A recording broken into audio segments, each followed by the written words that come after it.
Kevin Bacon's life-altering song, It's Important for Me. He portrayed Ren McCormick in the 1984 motion picture Footloose. A small-town priest, John Lithgow, who has banned dancing following the loss of his son, clashes with Run, a disobedient young adolescent who enjoys boogieing.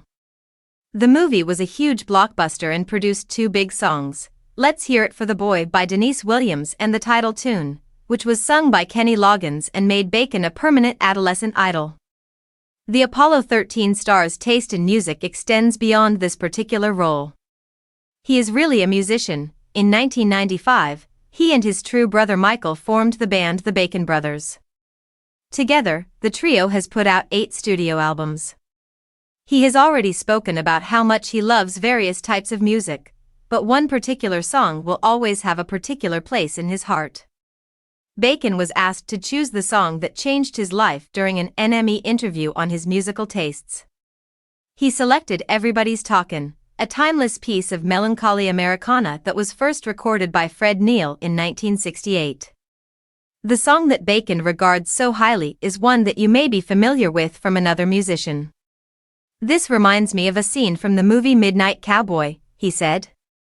It's significant to me because I watched 2 performers who I knew were actors, but they were very good at playing a homeless man and a cowboy. That's what being an actor is, I told myself. It was the turning point in my life when I discovered what I wanted to achieve. Bacon is referring to Harry Nilsson's rendition of the song. It appears directly at the beginning of the movie, when Joe Buck, played by Jon Voight, leaves his menial job as a dishwashing employee to become a sex worker and start a new life in the big city. Originally, Nilsson was requested to compose a new song for the movie, but John Schlesinger, the director, liked his version of Neil's original, which became I Guess the Lord Must Be in New York City.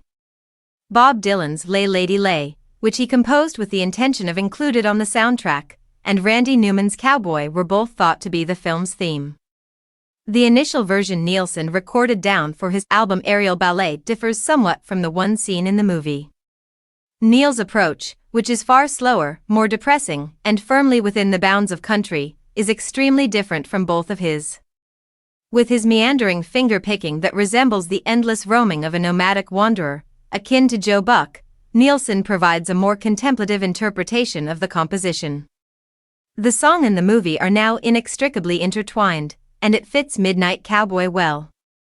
In a sense, Everybody's Talkin' changed Bacon's life since he has publicly said how Midnight Cowboy persuaded him to pursue acting. We wouldn't have so many of his amazing movies if it weren't for the song. But we would have also avoided the atrocities of RIPD. Perhaps Harry Nilsson isn't as wonderful as we think.